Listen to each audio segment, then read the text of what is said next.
Hey kids, good morning. How are you doing today? It's Miss Esther, and I want to tell you guys a Bible story this morning. So let's pray really quickly. Lord Jesus, thank you so much for giving us this beautiful day. I pray that you would help us to understand your love a little bit better and help us to know how much you've done for us, Lord. Amen.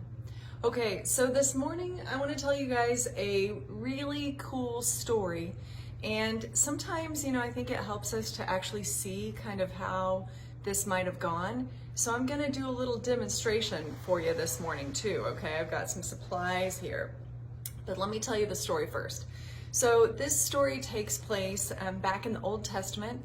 This actually comes out of the book of 1Kings. So I would love for you to go find that in your Bible. This is from 1Kings chapter 18. But let me tell you kind of what was happening. There was a bad king at the time, King Ahab, and he was leading the people wrongly. He was worshiping a false god, and he had all these prophets that were in charge of worshiping this false god. But there was one man who was still following the true God. That was Elijah. Elijah was the prophet who was trying to tell King Ahab, hey, you need to come back and worship the real God. So let me tell you what happened. So King Ahab wanted to hurt the prophet Elijah. God sent Elijah to go live far away. And after a long time, God told Elijah, go back and speak to King Ahab again. So when Ahab met Elijah, Ahab said, is that you? Are you the one who's out there destroying Israel? So Elijah challenged Ahab. He said, I have not destroyed Israel. You and your family are the ones destroying Israel because you're following false gods.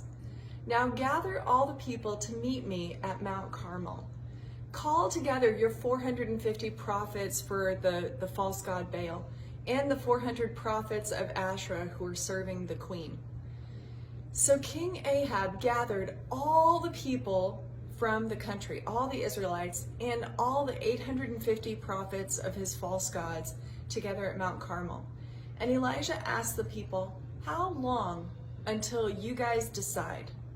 If God is the true God, follow him. If Baal is the true God, follow him. But the people did not answer Elijah. Elijah said, I am the only prophet of the Lord God, but Baal's prophets are many. So why don't you guys bring 2 bulls over here and sacrifice them? Prepare one of them, place it on the wood, but do not light the fire. And I will do the same with the other bull. And then you call on the name of your God, and I will call on the name of the Lord. And the one who sends fire first to the offering is the true God. So let me show you kind of how that happened. Let's see here. I've got a little farm that I'm going to use as a tabletop so you guys can see. So this is how they would have built an altar. They would have taken some rocks. Okay, I got some rocks here. Yep. Okay, got a few rocks that stayed up. That was pretty good. And then they would have put some wood on the rocks. So here's some wood. Okay.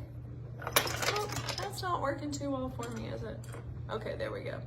So got some wood on there, okay? And then they would have taken an animal, and in the Old Testament, this is how they used to have to pay the price for all the things they'd done wrong. They would take an animal and they would kill it as a sacrifice, and they would put that sacrifice on the altar. And then in this case, what Elijah was challenging them to do was, this was all the work that the prophets could do, and then they had to pray and ask their God to send down the fire for the offering. So let's see what happened here. The prophets of Baal prayed first.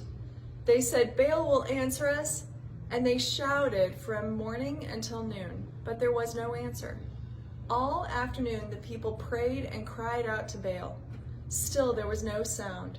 No one answered. No one paid attention.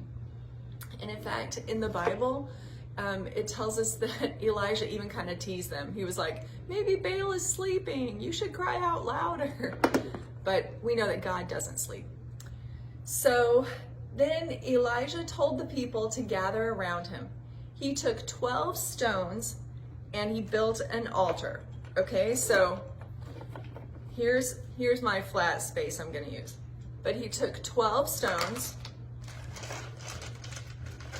Okay, he put his 12 stones there and he built the altar. The 12 stones represented the 12 tribes of Israel. So that was cool that he did that.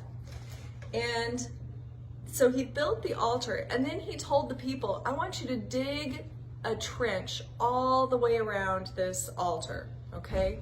Dig a hole that goes all the way around. So the people did that, okay? And I'm gonna put this right here. That's better, isn't it, you guys? Hey, Pastor Lucas just came in. He knows this story too. It's a really good one. So he built the altar, and the people built the trench around it, and then he put some wood on the altar, and then he sacrificed the bull, and he put the bull on the altar, and then guess what he did? He told the people, I want you guys to go fill up 4 pots with water and pour it all over the bull and the wood and the altar. So like this, look you guys, they just poured water all over it. What? I thought they were gonna light this thing on fire. How's that gonna happen if it's soaking wet? I guess we'll have to see, huh? So they got it soaking wet, okay? And then in the early evening, Elijah came out to the altar and he prayed, Lord, today let it be known that you are God and I am your servant. Answer me here so that these people will know that you are the one true God. And he did it. Fire burned up the offering, the wood, the stones, and all the water got licked up from around the altar as well. Everything was dry. And after that, the people fell face down and cried, the Lord, he is the true God. So you guys, I bring this story to you this morning because sometimes we have to make a choice about who we're going to serve. Some choices we make don't really matter. If you like chocolate pudding versus vanilla pudding, it's okay. You can like either one you want and it's not going to make a big difference. But if you're following a false teaching, that does make a big difference. It's really important. And that's why I spend time with you guys every week trying to be sure that I teach you the truth. Because if you make a choice to follow a false God, then that could waste your whole life. And even after your life is over, it will keep you from being with God. So it's really important that you make this choice very well. So what I want to encourage you today is to ask God, are there things that you are following that are wrong?